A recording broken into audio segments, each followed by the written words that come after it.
రాహుల్ రవీంద్రన్ పై నమ్మకం పెట్టుకోవచ్చు. ఎందుకంటే ఏడేళ్ల క్రితమే చీలస్తో అనే సినిమా చేసి దీని తర్వాత మన్మథ 2 మూవీతో డిజాస్టర్ మూట కట్టుకున్న చీలస్తో ఎఫెక్ట్ అయితే అతనిపై ఇంకా ఉంది.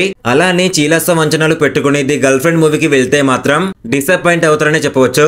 లేడీ ఓరియంటెడ్, అందులోనూ మెసేజ్ ఇచ్చే మూవీ కదా.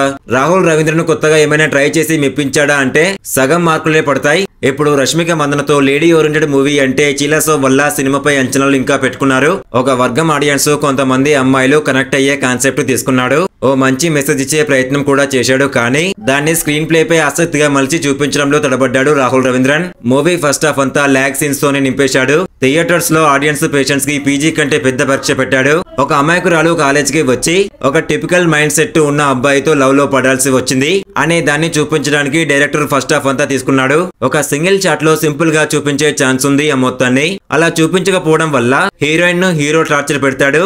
ఈ సినిమా అనేది ఆడియన్స్ ను టార్చర్ పెడుతుంది అనే ఫీల్ వచ్చేలా అయిపోయింది. ఇక సెకండ్ హాఫ్ స్టార్టింగ్ లో కూడా పెద్ద వేగం ఏముండదు, కానీ స్టోరీ నడుస్తున్న కొద్దీ ఇంట్రెస్ట్ పెరుగుతుంది. ఇక క్లైమాక్స్ అయితే బాగానే డిజైన్ చేసుకున్నాడు. ఓ వర్గం ఆడియన్స్ బాగానే కనెక్ట్ అవుతారు. అలాగే సాధారణ ఆడియన్స్ కి కూడా ఓ సాటిస్ఫై క్లైమాక్స్ అని చెప్పొచ్చు. ఇది పక్కన పెడితే సినిమాలో లాజిక్స్ మాత్రం చాలా ఘోరంగా మిస్ అయ్యాయి. సినిమాలో చూపించే కాలేజీ పెద్దగానే ఉన్నా హీరో పక్కన ఉండే ఫ్రెండ్స్ బ్యాచ్ అందరూ పీజీ స్టూడెంట్స్ లా అయితే అసలు లేరు. ఆలోచన మెచ్యూరిటీ మాత్రమే కాదు, వారితో మెప్పించిన డైలాగ్స్ కూడా ఇంటర్ పిల్లలను గుర్తు చేసేలా ఉన్నాయి. వాళ్ళను పీజీ స్టూడెంట్స్ అంటూ స్క్రీన్ పై చూపించిన టైంలో డైరెక్టర్ రాహుల్ రవీంద్రన్ ఒకసారి హైదరాబాద్ లో ఉన్న ఉస్మానియా యూనివర్సిటీ, నిజాం కాలేజీలో కొన్ని రోజులు వర్క్ షాప్ చేసి ఉంటే బాగుండు అనే సలహా అయితే రాగమానదు. పర్ఫార్మెన్స్ విషయానికి వస్తే రష్మిక మందనకు చిన్న మైనస్ కూడా చెప్పలేం భయ్యా. తన భుజాలపై ఈ సినిమాను నడిపించింది. ఇక దీక్షిత్ శెట్టి ఎండింగ్ పర్ఫార్మెన్స్ తో మెప్పించాడు. అనుమన్యులు ఉన్నా కూడా ఆ పాత్రకు పెద్దగా స్కోప్ లేదు.